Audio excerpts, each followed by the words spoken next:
The Star Sport podcast is brought to you by Access Credit Union. Access Credit Union, funding dreams for over 50 years.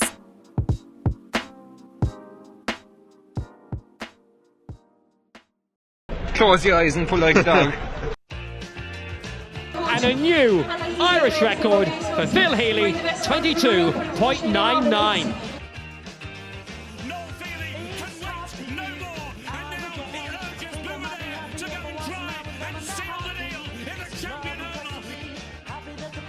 Christy Cooney hands over the Sam Maguire Cup to Graham Canty, Cork All-Ireland champions for the 7th time ever. So hello and welcome to another episode of the Star Sport podcast. I'm your host Matthew Hurley, and I'm joined today, as always, by Star Sport editor Kieran McCarthy.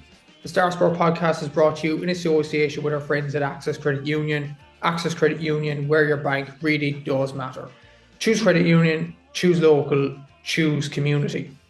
Now, later on the show, we will be joined by Southern Star columnist and former Cork footballer John Hayes to discuss the epic that ensued between Cork and Kerry in Super Valley Park Eve last Saturday evening. It ultimately ended in a heartbreaking defeat for John Cleary's side after extra time, losing on a score of 321 to 125.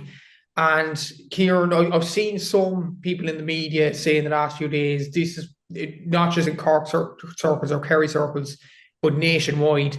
This was probably the best game of Gaelic football since probably Galway against Armagh in 2022. So it was an incredible game of football, but ultimately Cork just fell short. And as many people have been describing as well over the last few days, possibly a missed opportunity for this Cork team.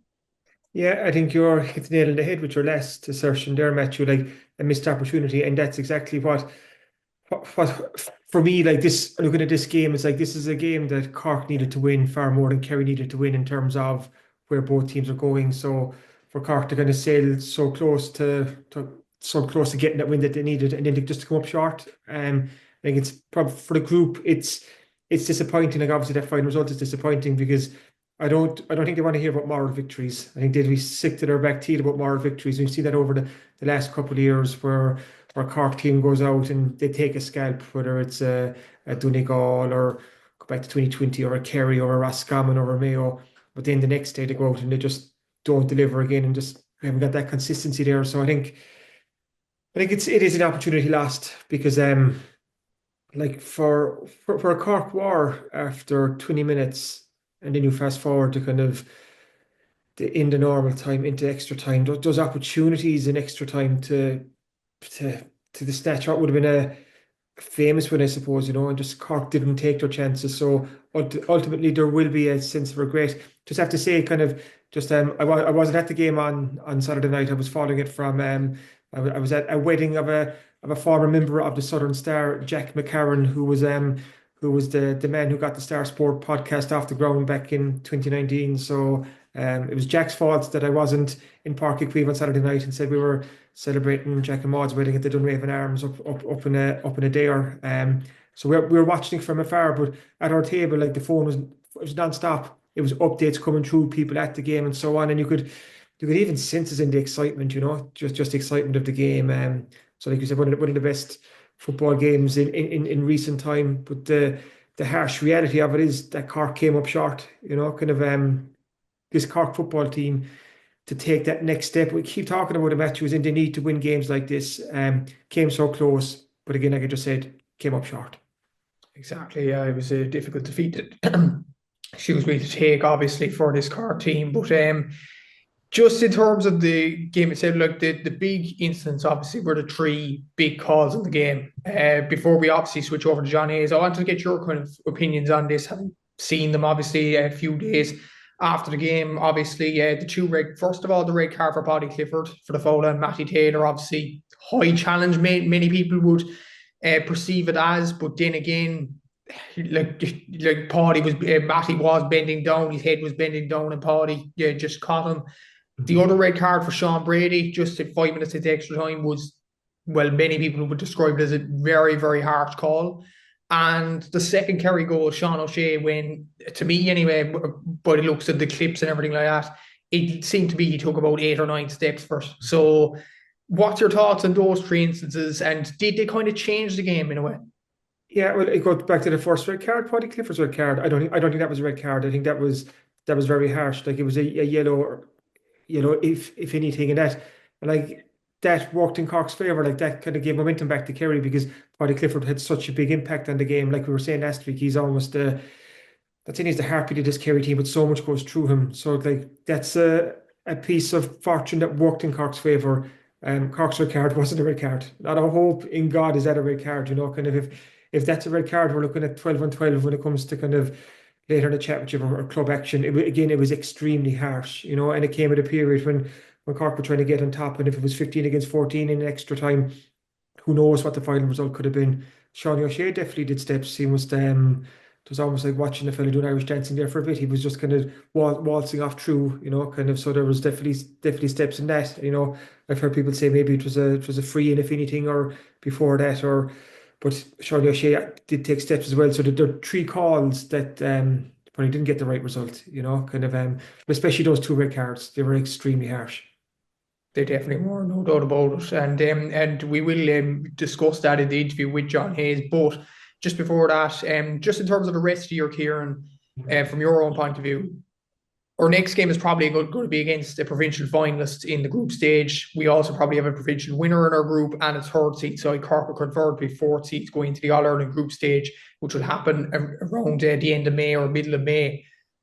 What's the kind of hope for this season when you look at it now? Like you look at the second seeds, it could be Clare and it possibly Mayo, Kildare, Low possibly could be in there as well. And then you look at an Ulster finalist, which is a tough team regardless of whether it be Armagh, Donegal, Tyrone. So, like, what are kind of the hopes for John Cleary and Cork? Like, obviously the key is to push on for this performance, but what could they realistically do for the rest of the season?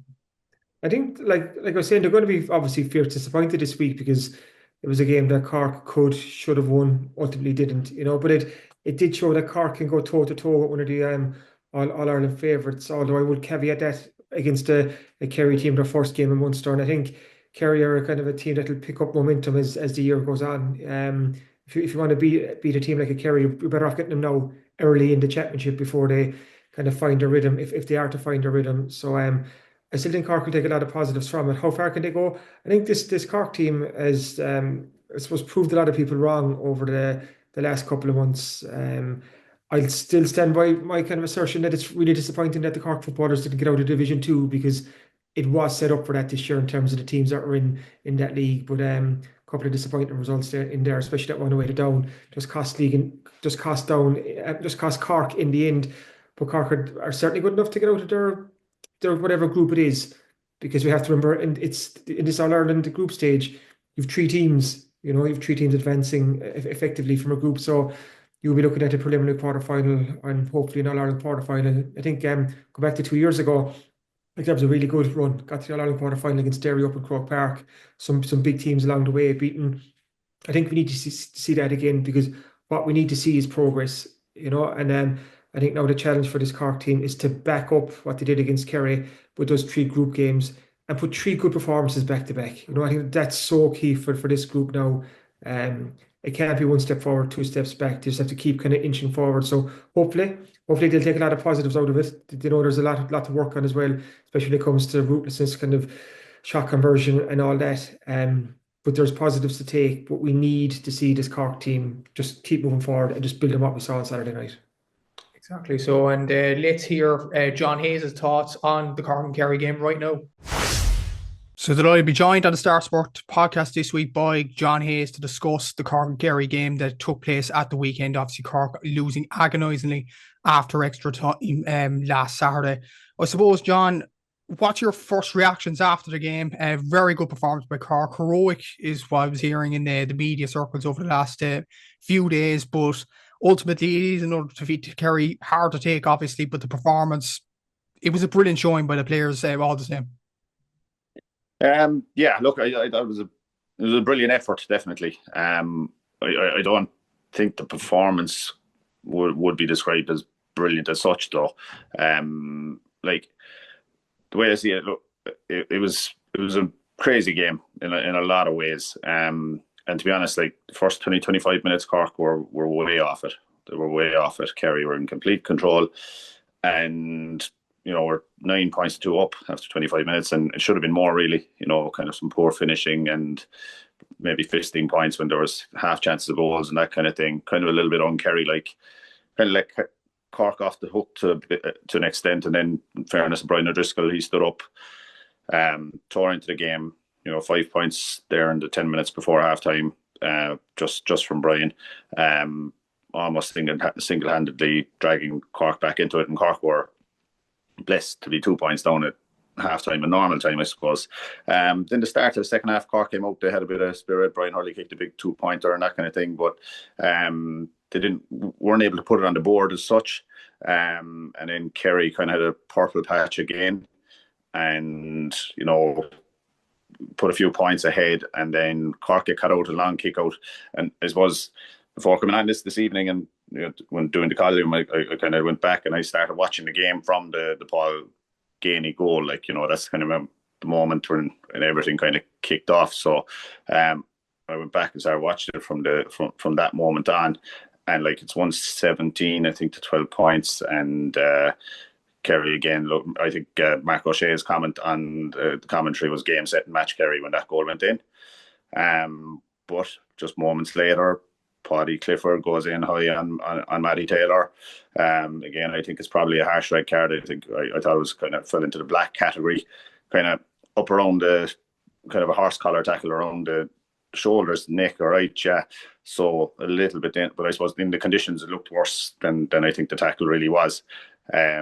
But straight red card, and Cork in the following 2 minutes, Colin Manny 2-pointer, Sean McDonald 2-pointer, and Chris O goal.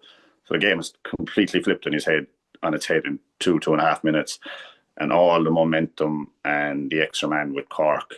And I think from that moment on, I think Cork will have a lot of regrets. I agree with you in terms of, I think the effort was outstanding, and every one of them went out in their shield pretty much. But they'll have a lot of regrets about the execution, I think, in the last 10 minutes of normal time and in extra time as well. I mean, it's well documented. You know better than anyone the stats on what Cork missed. There were several wides in the last 10 minutes. There was a 9 wides to nothing in extra time then as well. So, yeah, look, I think a lot of people very positive coming out of the game and everything else like that, and I understand that. But I think for the management and the senior players, they'll be absolutely sick to their stomachs. I think not to have taken the win. They should have taken the win. They know that themselves. I suppose, yeah, John Cleary afterwards, in the media area, he was absolutely devastated in not getting the result, and made no mistake about it. Cork were there in Páirc Uí Chaoimh to win the game. And what you mentioned, John, about the conversion rate there, with the stats obviously in this game as well. And I think from the second half and extra time combined, Cork had a conversion rate of 50%, Kerry had 71%. That was the major difference probably in the game, in what it holds in the results. But you would agree that Cork would have regrets over this. Was it an opportunity lost to beat this Kerry side? Will Cork ever have an opportunity like this again in the next few years? Well, look, it definitely was an opportunity lost, and they know that. And afterwards, they got a good ovation from the crowd, and well deserved. And again, in a lot of cases, but I'd be looking at Ian Maguire, Brian Hurley, Rory Dean, Micheál A. Martin, Matty Taylor, Sean Powter. All these guys have given a decade or more of service to Cork, and this was the chance. Great players for Cork, great guys who've really put in a shift and have left just nothing of substance to show for it. And if I was in their boots coming off that pitch, I was kind of watching. I think Rory Dean had gone off injured. I was watching him, and he was crestfallen. There's no doubt about it. Some of the younger players obviously can take a lot of more heart for the future and the rest of it, and say, look, we can match up to these guys when we get it right. But for the senior players and the management as well, I just think, yeah, there'll be a lot of regrets, and they'll be sick to their stomachs that they didn't convert it, because it was, look, I think we have to be straight about it. It was a serious opportunity. When Cork were Drew level, get 1-4, probably the fastest 1-4 you'll ever see in a game of Gaelic football. bring the game level and have the extra man, and then create so many chances in the normal time and in extra time, but could never get that couple of points ahead. Got 1 point ahead on occasion at the end of the game and in extra time, but then didn't just put another one on the board. Got a little bit obsessed, I think, with the 2-point shooting as well. You know, when we got one ahead, there was a couple of opportunities. Calamani, McSweeney, when there was space in front of them to go. You know, like Kerry attempted, I think Kerry attempted 3 and Cork attempted 14. You know, so yeah, 2-pointers are a valuable commodity, and you want to go for them. But I think the Kerry attitude is, you work the best scoring chance, you keep working the board and put it over the bar. Whereas Cork just got a little bit kind of blinkered towards 2-pointers, and yeah, just the poor conversion definitely cost them in the end. And as well, I think Brian Hurley went off and Mark Cronin went off, and the lack of a free taker at that stage. Like Brian O'Driscoll can kick frees, Carl O'Mahony can kick frees, Chris Jones can kick frees, but when they're tired at the end of a hard game like that, you know, when maybe Colin Manny, for example, hasn't played all that much football, maybe the confidence isn't quite there in the free taking. That's when, you know, you need your established free takers and the guys who are going to, you know, split the posts nine times out of 10 in those situations. So yeah, we left a nice bit behind us from frees and from play. So they definitely will. I mean, like I said, I just watched it back there from the end of normal time and the extra time, and just, yeah, there's no question the opportunity was there for Cork to win the game, and it would be okay. It wouldn't be so bad, as I said, if Cork were winning Munsters every 3-4 years, kind of like we did maybe back along in the 90s and the 90s and stuff like that, when, you know, we were, you know, securing titles a little bit more than we are now. But the fact that it is now, it's 13 seasons without a Munster Championship in Cork. We'll be down, if we can get there, depending on how the draw goes, we'll have to go to Kerry next year, more than likely. Everyone knows the record down in Fixtures Stadium. So yeah, big opportunity lost. There's positives to be taken, yeah. But yeah, I do think those established guys that I mentioned, they'll be regretting it more than most, I suppose, more than anyone. And you talked about the swinging games there. You mentioned the Paddy Clifford incident, and you agreed with yourself there that it wasn't a red card. Kind of the winter conditions played a role in that. But the other two incidents, the second goal for Kerry, Sean O'Shea, by the looks of the clips anyway, it looked like he took about 8 or 9 steps, and then you look at the extra time with Sean Brady getting sent off as well. What about those two instances? Were they kind of harsh on Cork in the whole spectrum of the game? Yeah, I think they were, yeah. Look, and again, you don't want to be too hard on the officials and anything else like that. It's really difficult to game at that speed and in difficult conditions as well. But yeah, definitely Sean O'Shea definitely took too many steps in the run into that goal. Maybe he was a foul. There was a play in the hand, but I didn't see the hand go up for advantage. So I think that was it was either a free in or a free out. You can't give a fella eight steps or whatever it is. That's not in the rule book. So yeah, that should have been either a free in or a free out, one or the other. And definitely then, yeah, in the Sean Brady one.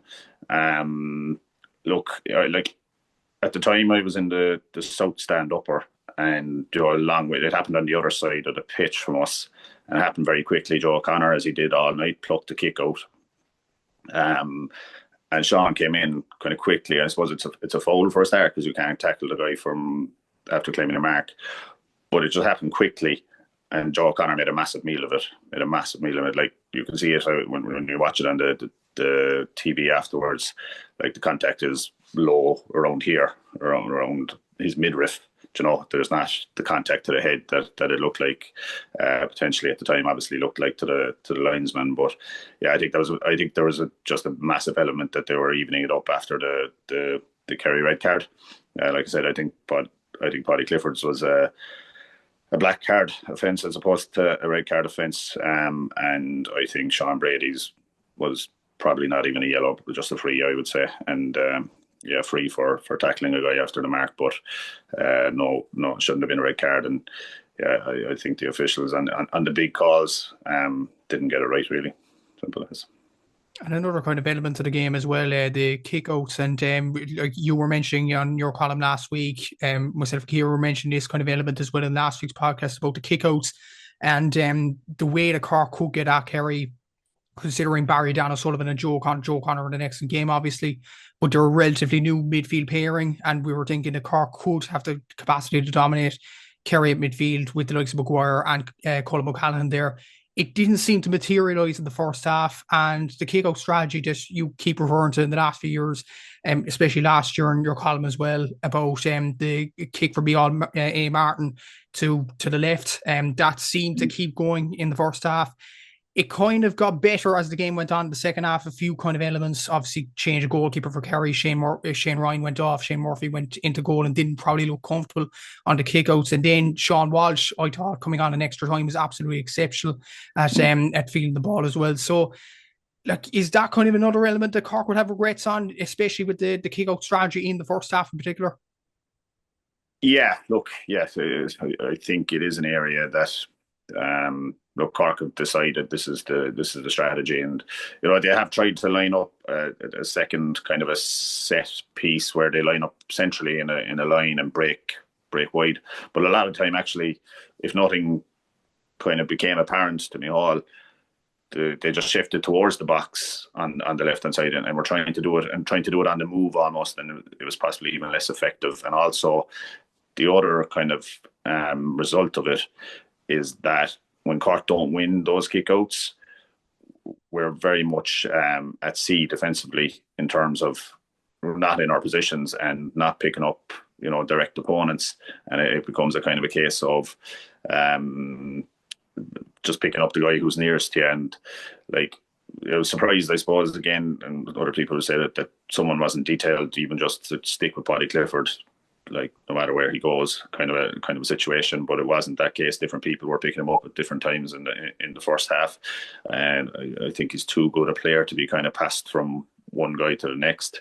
He was pretty influential before he was sent off, and even then on the Kerry kick out as well, they pushed up at times, and a couple of key occasions. I think the Gainey goal was one. The ball went straight over the top, and Clifford ended up going through and goal. And then straight after Cork, when the point up in extra time, pretty much the same thing happened. Colin O'Callaghan attacked the ball, but it went through his hand on the slippy night, and Kerry went down, and I think it was the equaliser they got out of that, or might have even ended up. They definitely got a break anyway out of it. So I think everyone agrees we'd like to see more variety to Cork's kick-out strategy. I don't think a total reliance on one kick-out strategy is a good idea in any sport, in any game, and everything else. And as well, like, there just seems to be a lack of confidence. Other teams will they'll still pick out a 30-yard little, just a ping between players to a half-back. It keeps the opposition honest. It keeps them pushed out, because the other teams at this stage know, like, they can back off or kick out because it's just going to go along over their heads and then get under the brakes. And Kerry cleaned Cork on the brakes in the first 20-25 minutes when they were struggling.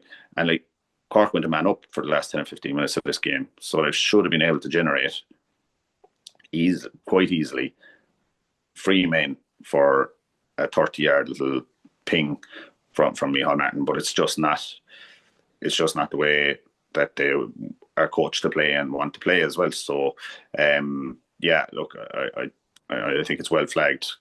Cork have one primary kick-out strategy, and they can be pretty good at it. But I think Joe Connor had a lot of success as well. Like, so, and like I said, they were well cleaned on the breaks in the first half of the game as well. So look, I think we might be banging our head against the wall a little bit with it, but it's definitely an area to be looked at.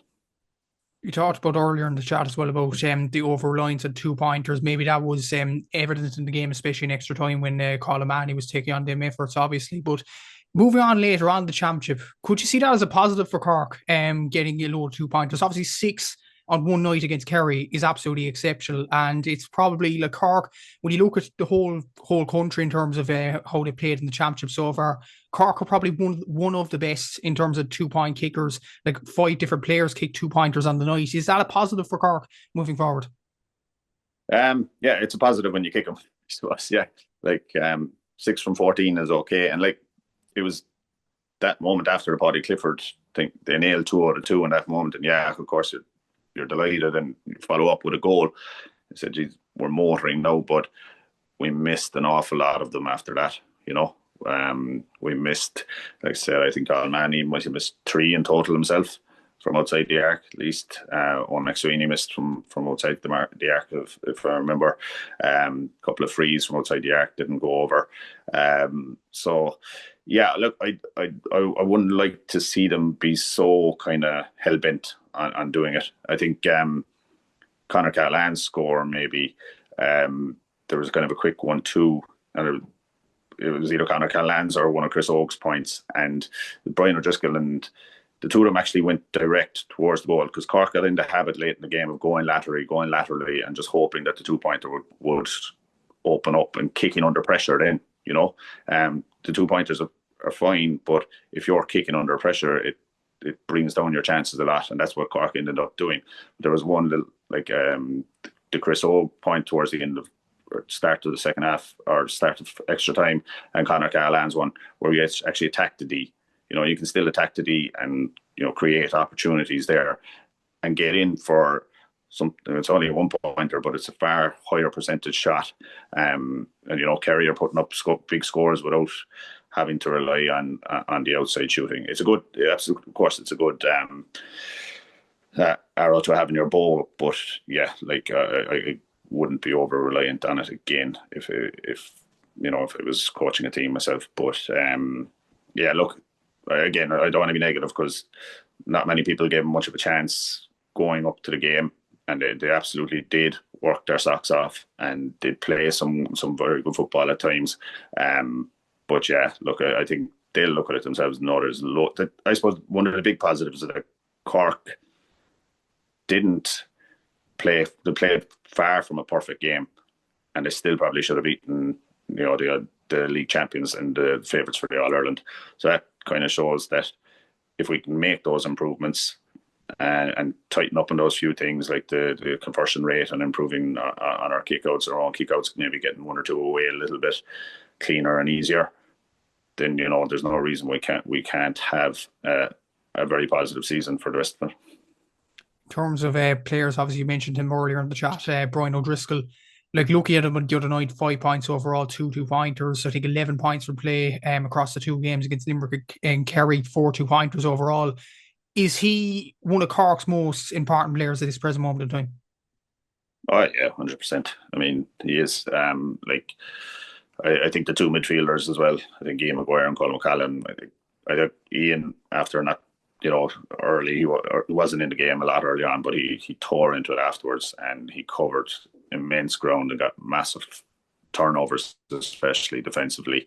That had been massive effort. Colum, maybe not his greatest night, but still impacted the game. You know, late in the game, when in extra time, he was still going. Forced Tony Brosnan to overcarry defensively for a free that kind of got Cork back into the game after I think Kerry had gone 3 points up. You know, did some good things, but I think Brian O'Driscoll, 100%, Cork's form player at the moment. The 2 midfielders, those are the key guys we have at the moment up front. You know, different guys do it at different times. You know, Chris Og, Mark Cronin, Brian Hurley, Cahill. I think Chris Og is probably the most consistent at the moment. We just need a little bit more consistency out of all those guys. Hopefully Conor Corbett can come back into it, make an impact. Hopefully defensively, Tommy Walsh can get over his injury problems. Hopefully Luke Fahey comes back into it soon. I think to mention Daniel Amani as well. Like, I think he's a great player. I'd like the battle between Daniel Amani and David Clifford was, I thought, sensational stuff, and, you know, worth the entrance fee for any neutral alone. You know, Daniel Manny had a great game, but David Clifford still gets 8 points from play, so that kind of tells you the standard that those 2 guys were at as well. So, yeah, look, it was massively entertaining as well. You know, it was the best Cork and Kerry game in quite a long time.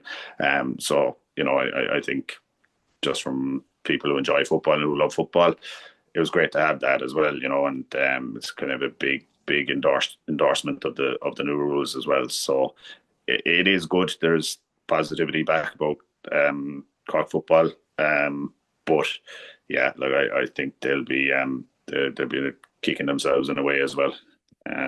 So hopefully it's not the last chance for some of those guys. I really hope it's not. But yeah, look, I think hopefully the rest of the season can spring back and be positive. But it's definitely a huge opportunity last year. Talked about the rest of the season there. How important is it to keep this kind of run of good form going? Good performance against Kerry, obviously, joined their sword and all that. But how important is it to back up these performances in the group stages? Because we've seen so many times about Cork footballers, they'd have a good performance like they did against Donegal last year, then go out of the championships without. How important is it to back up this performance against Kerry the next day in the All-Ireland group stage? Yeah, look, it's obviously the whole season rides on it now. Everything's riding on it for some of the people involved. So, like, that's I suppose the other galling thing is that, if we had seen out that game and hopefully gone on, because obviously we can't take anything for granted, and hopefully had gone on to win a Munster championship against Clare, you'd be a top seed, I think, for the All Ireland championship for the group stage. And I know we're going in as a third, maybe even a fourth seed. So you'll be playing against a provincial winner and a provincial runner-up, and probably a team seeded higher than you in the league seedings as well. So it won't be an easy group. But it wasn't an easy group last year, and the name of the game now for the squad is qualifying for the knockout stages. And then you can point to last week and say, as we can compete with anyone, and with improvements, we can beat anyone. I mean, that is the next target, is just knockout football, get into the All-Ireland to last 12 or straight through to the quarter-final if you can at all. And yeah, like you can build from there, but that's the target now. It has to be. And even, you look at, obviously you explained the group there, it's a provincial winner, a provincial runner-up. I think Cork will be playing a provincial runner-up in the first game away from home, so it could be Clare, could be even Mayo, considering they could lose to Galway in the Connacht final, an Ulster finalists, Louth or Kildare maybe. So would you be fancying Cork's chances going into that sort of game? Obviously we don't know the opponent for sure yet. Yeah, look, I suppose if you're away to Mayo or you're away to one of the Ulster teams, like either Donegal potentially or Tyrone or whoever it could be, they're difficult games. They're very difficult games. So yeah, it'd be a very, very tough start to it. Look, and we saw, unfortunately, we've been to Louth/Monaghan, I suppose, a couple of times in recent seasons without much success. So we wouldn't be favourites for that on paper either, maybe, but I suppose Louth or Kildare away would be the pick of the fixtures if you could take your choice at the moment. But yeah, look, that's just the net result of it, and ultimately I suppose they just have to take it as a big opportunity and a big challenge. Cork want to be among the big guns.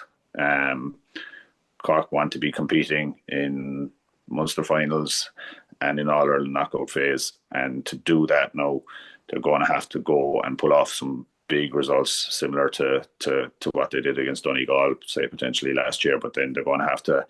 That can't be a once-off. That can't be a flash in the pan. They have to follow that up with securing victory in the home game and the neutral game as well. And ideally going straight to the quarterfinal, as simple as it sounds when you say it. But yeah, that's what the group has to target. But the first game, you're looking forward to looking ahead to that. That's going to be a huge game for this team, for the squad, and hopefully what they can do now is just rest and recover after, like I said, it was a massive effort. Give them all the credit in the world for how hard they went at it and the efforts they made. They need to recover now and get bodies fit. Hopefully Tommy Walsh can get fit. Rory Dean came off injured. All these guys, like I said, Luke Fahey, etc. To get all the bodies fit and just go at it with one go. Because look, as I said, there's a few of them there who, maybe don't have that many seasons left, and they'll want to go for it with everything they have. Definitely so. Look. Hopefully the Cork footballers will get a good season later on in the year, and hopefully this isn't the flash of the pan in terms of this performance against Kerry, but some good signs nonetheless. Yeah, thanks, John, for coming on to the podcast today, and yeah, thanks for your time. Okay, thanks very much, Matthew. The Star Sport podcast is brought to you by Access Credit Union. Access Credit Union, funding dreams for over 50 years.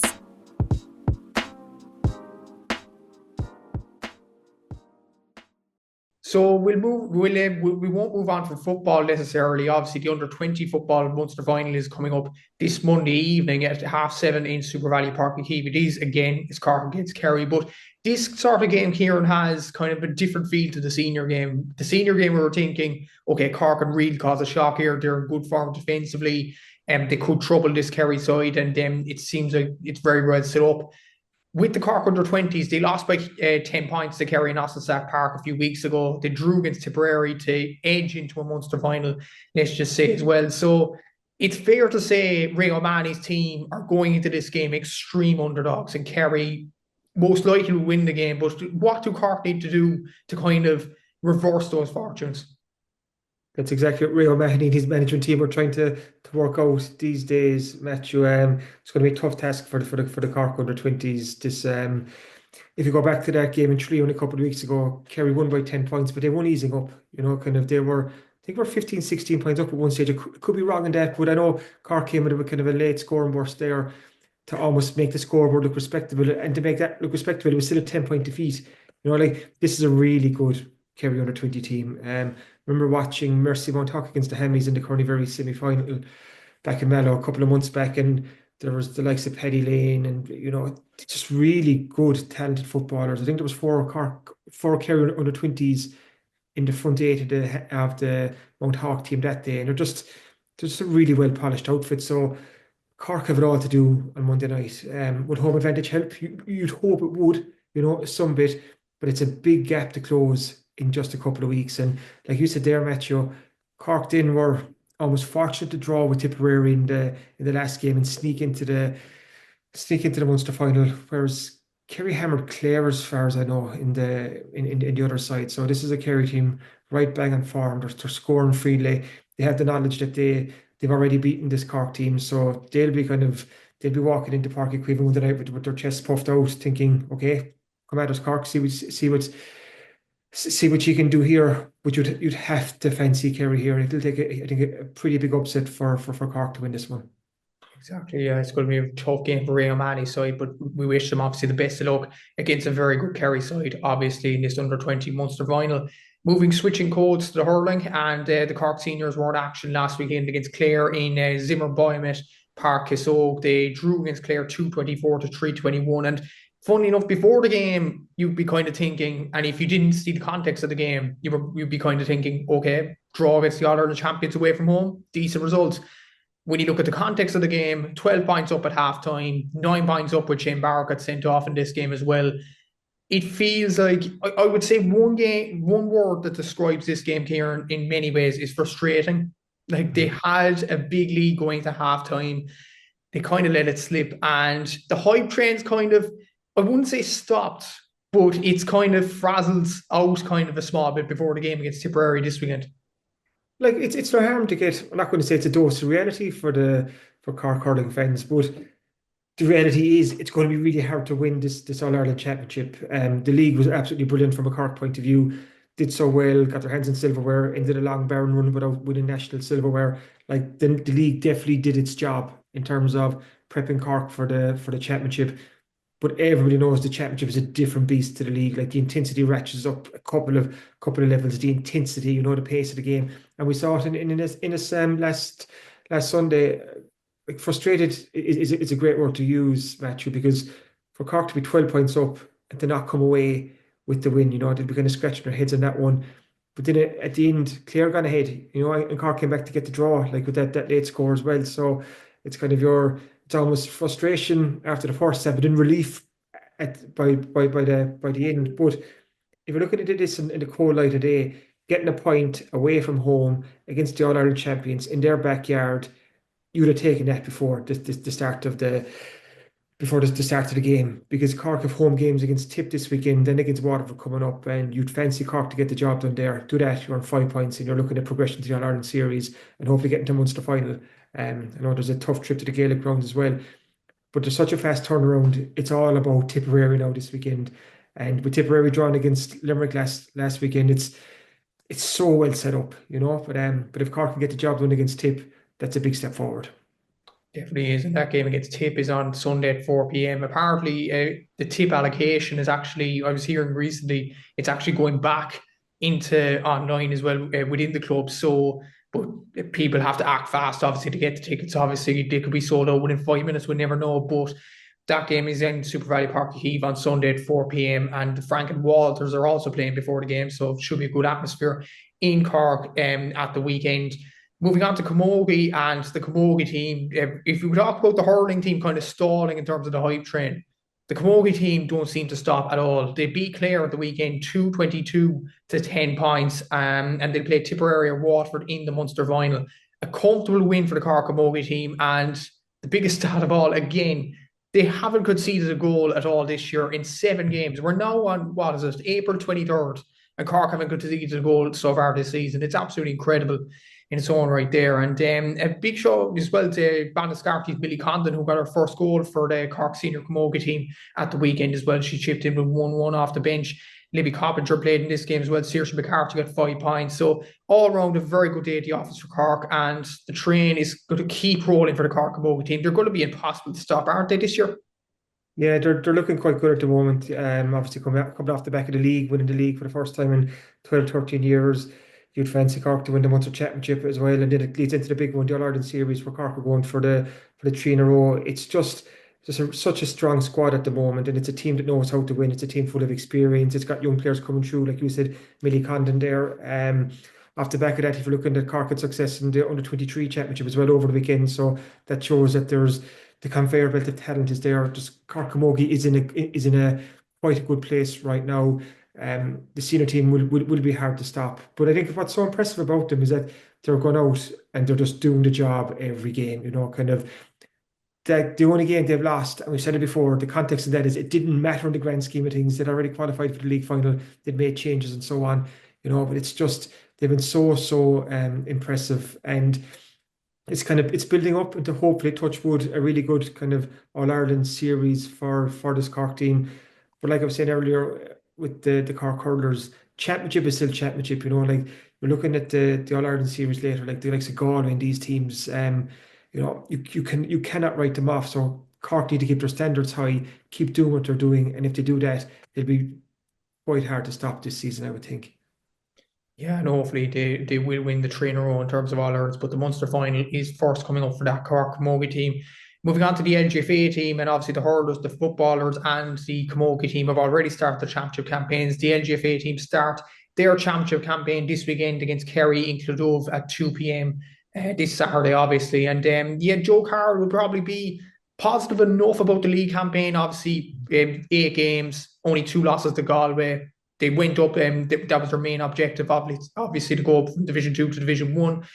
Facing this Kerry team, obviously, league champions, All-Ireland champions. This is a whole another level of a challenge here for these Cork players. But at home in Clodove, would that be a positive for Joe Carroll's team in any way, having home advantage like that?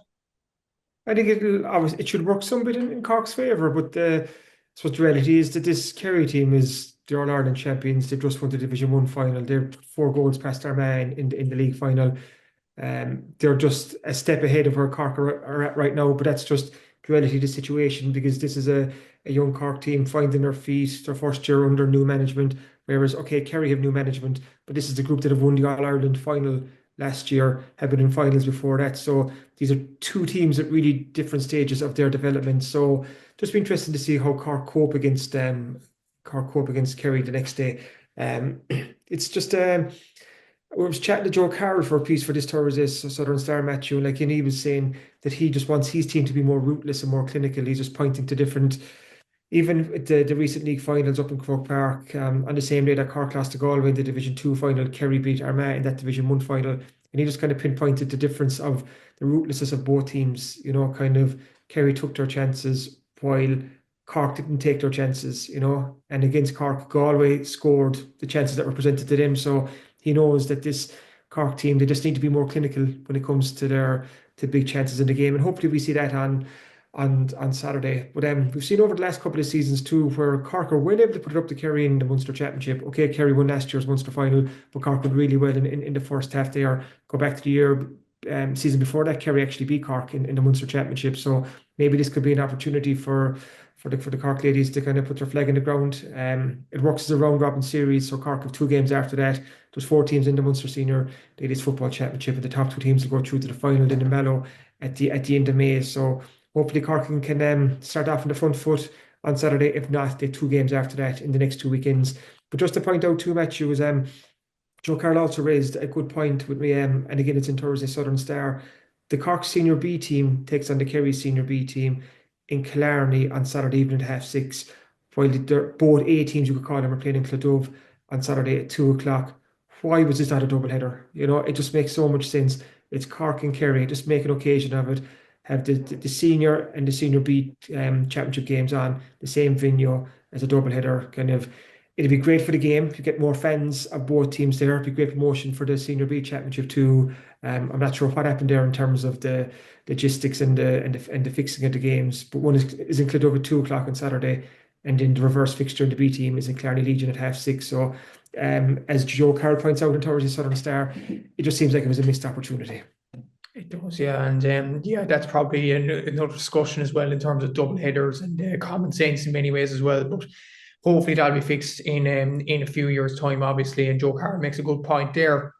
Moving on from Gaelic games and moving on to soccer as well. And Conor Hourihane, West Cork's best ever soccer player, has now a manager of an EFL team. He's the new manager of Barnsley in League One, and it's a good situation in a way for Conor, because Barnsley aren't going to go up this season. That's mathematically impossible. They aren't going to go down. They're mid-table in League One, so it's all about building for next season. So this is a big opportunity for Conor Hourihane here.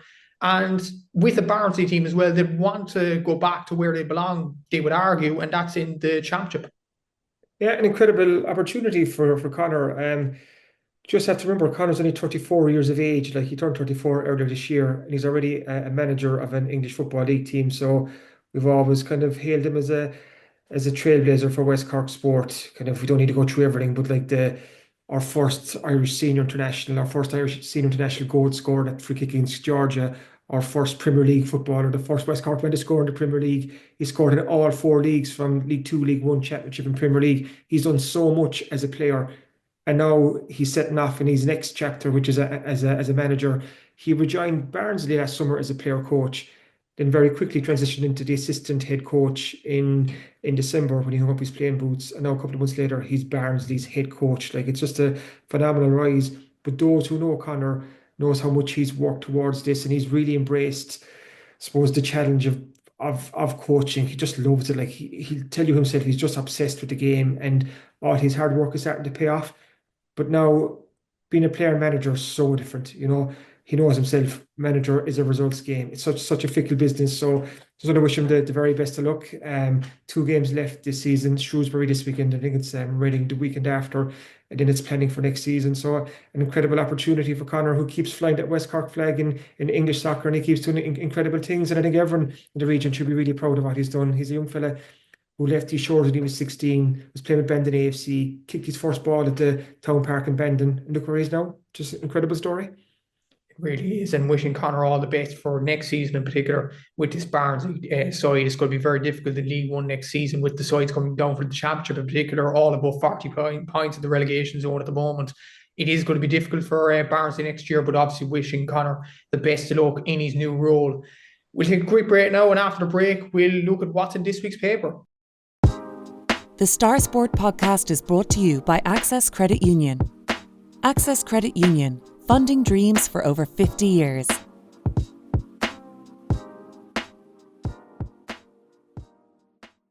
So it is that time of the week again where we look at what's in this Thursday's Southern Star Sports section. So what should our readers expect this week here? Yeah, just obviously the people coming off their chocolate high from all Easter eggs over the weekend. So we have another treat in store for Southern Star readers. So we've a really kind of interesting two-page special on, I suppose, the boom of schools rugby in West Cork at the moment. In recent weeks, we've had Sacred Heart Secondary School, Clonakilty Community College, Bandon Grammar and Hamilton High School, Bandon, all win Munster schools titles at various levels from junior up to senior. Like, it's just been incredible success for these schools. So I've talked to various people involved in the different schools to try and piece together the jigsaw to explain why schools rugby in West Cork is so strong right now. And it's almost kind of a representation of just how strong rugby is in the region right now. So I think that's a nice long read for people to settle into this week. Obviously, a lot of the inter-county stuff, we've that covered in depth. But also, bringing it back to club level for a second, it was a great weekend for some local under-21 ladies football teams, because Island Rovers, St. Columns and Tyke McCorrocks all won county finals, so huge congrats to them, and we've that covered in depth as well. The West Cork League season is still ongoing, and the title races are starting to hot up. So we have a report from Clonakilty Soccer Club beating Drina Rangers B the weekend. They've now gone a point behind Drina Rangers A. They have 2 games in hand. One of those is this Sunday. So Clonakilty's title defence is starting to step up pace right now. While in the Women's Sevens Premier, Lyre Rovers are kind of nicely poised there as well. They had a big win the weekend. And in the Championship, we know Baltimore and Lyre Rovers are both going up. We don't know who's going to win that title just yet, but both won their games in the last couple of days. Motorsport, Keith Cronin is a busy man right now. He was going so well in the Circuit of Ireland rally last weekend, but on the penultimate stage, he had a disaster. Things going wrong, 2 punchers, and all of a sudden he finished 8. Kind of. So we've news of that, a report on that, and also just a comment piece on Jack Crowley, who's obviously decided to stick around with Munster and Ireland. So there's that and a lot more. It's an absolutely packed Southern Star with Newsom Bantry Basketball Club, Fiona Everard winning a 4-mile road race, Phil Healy going to the World Athletic Relays, you name it, we have it this week. Exactly so, and as well in this week's Southern Star, there was a Property Mag tabloid free inside this week's edition, featuring a spectacular renovation of Kilmac-Simon, Ballynadee native and former Miss Ireland Aoife O'Sullivan talking about her new build project. Properties currently on the market to suit different budgets, West Cork Dream Homes, a checklist of things to look out for when viewing a property, and much, much more in the Property Mag tabloid, free with this week's Southern Star as well. And as usual, if you are further afield or can't make it to the shops, you could subscribe to the Southern Star e-paper and get the Southern Star on your laptop, tablet or phone. Just go to www.southernstar.ie/subscribe, enter your details, and you'll get an exact replica of the newspaper for less than €2 per week. As always, thanks for listening to the Star Sport podcast, and thanks again to our sponsors at Access Credit Union. If you've enjoyed this, please remember to rate, review, and subscribe to the podcast wherever you get your podcasts, and we'll be back again for the next show. Until then, take care.